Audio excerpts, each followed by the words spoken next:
Hello students. जैसा कि आपको पता है कि लगातार हम लोग नए नए टॉपिक आपको यूपी बोर्ड के सिलेबस के अकॉर्डिंग दे रहे हैं। ऐसे ही आज फिर से नए टॉपिक नए चैप्टर की शुरुआत करते हैं हम लोग। जो भी उसके इम्पोर्टेंट क्वेश्चन हैं आए हुए और उनको बार बार कहते हैं आप लोग उसे कि प्रॉपर तरीके से नोट्स जरूर बनाइएगा और जो चीज़ समझ में ना आए तो हमसे या तो कॉल करके या तो कमेंट बॉक्स में मैसेज करके आप आसानी से पूछ सकते हैं। तो आज हम लोगों का जो टॉपिक है, नेक्स्ट चैप्टर है, वो एक ऑर्गेनिक केमिस्ट्री का ही चैप्टर है, बायोमोलिक्यूल्स, जैव अणु है। और जैव अणु में जो कुछ इंपॉर्टेंट क्वेश्चन है वो आपके सामने है, जिनमें से सबसे पहला जो क्वेश्चन आता है ज्यादातर आपको मिलेगा 5 नंबर में, जो आपका लॉन्ग आते हैं इसी से ही आते हैं। कार्बोहाइड्रेट क्या है, इनके वर्गीकरण को समझाइए। कभी कभी आपका ऐसा आ जाएगा या कभी कभी उसने कार्बोहाइड्रेट को ओपन कर दिया होगा, कहेगा मोनोसैकेराइड और ऑलिगोसैकेराइड को उदाहरण से समझाइए। तो पहला ये क्वेश्चन होगा कार्बोहाइड्रेट होते क्या। वैसे नॉर्मल आप लोगों ने पढ़ा भी था कि कार्बन के जो हाइड्रेट होते हैं उन्हें हम लोग कार्बोहाइड्रेट कहते हैं। कार्बन के हाइड्रेट मींस कार्बन और वाटर दोनों मिलकर के बने होते हैं, इसलिए इनमें जो एलिमेंट पाए जाएंगे कार्बन, ऑक्सीजन और हाइड्रोजन होता है। इनके क्लासिफिकेशन को भी आप लोगों ने पढ़ा होगा, इनके क्लासिफिकेशन को भी आपको करना है। दूसरा क्वेश्चन है ज्वेटर आयन किसे कहते हैं और उदाहरण सहित समझाइए। कल हमने आप लोगों को एक क्वेश्चन बताया हुआ था कि अमीनो अम्ल में उभयधर्मी प्रकृति क्यों होती है। वो कहा था एक इलेक्ट्रॉन देता है, एक प्रोटॉन देता है, एक प्रोटॉन लेता है, और इस कारण से उसमें आयन आपका आयनाइज्ड हो जाता है वो, और इसीलिए उनको हम लोग उसी अमीनो अम्ल के जो आयन फॉर्म होता है उसी को हम लोग ज्वेटर आयन कह देते हैं। एग्जाम्पल की यदि हम लोग बात करें तो एक यहाँ पर आपका हो जाएगा कार्बन और इसमें NH3+ हो जाएगा। यहाँ पर आपका COOH- हो जाएगा, COO- हो जाएगा, ये H हो गया और ये आपका एल्किल समूह। तो इस प्रकार का जो आयन आपको बनता है इसको हम लोग कहते हैं ज्वेटर आयन। नेक्स्ट क्वेश्चन है अमीनो अम्ल किसे कहते हैं, इनके वर्गीकरण को समझाइए। तो अमीनो अम्ल भी नाइट्रोजन के ही आपके कार्बनिक यौगिक होते हैं, जिनमें NH2 और कार्बोक्सिलिक समूह मतलब एमीन और कार्बोक्सिलिक समूह दोनों समूह पाए जाते हैं, इसलिए इनको अमीनो अम्ल कह देते हैं। और वर्गीकरण को समझाते हैं तो वर्गीकरण आपके कई प्रकार के होते हैं। अगर इनमें देखो अल्फा होता है, बीटा होता है, गामा होता है, ऐसा भी हो सकता है आपका, और एसिडिक होता है, बेसिक होता है और न्यूट्रल होता है, ऐसा भी हो सकता है। तो एसिड और बेसिक और आपका न्यूट्रल ये वाला आपको करना है, ज्यादातर उसी को आपको लिखना हुआ है।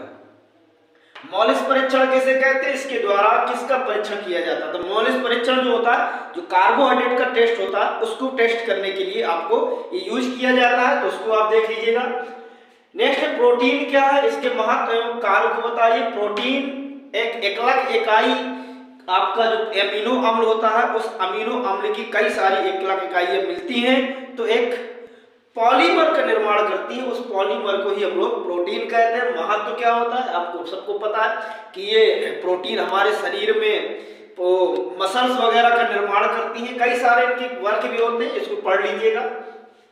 निम्न पर संक्षिप्त टिप्पणी करना है। प्रोटीन का विकृतीकरण वेरी मोस्ट इंपोर्टेंट, पेप्टाइड बंध, इन दोनों पर आपको छोटी छोटी टिप्पणी लिखना है कि होता क्या है आपका। न्यूक्लिक अम्ल क्या है, ये कितने प्रकार के होते हैं, डीएनए और आरएनए में अंतर लिखना है।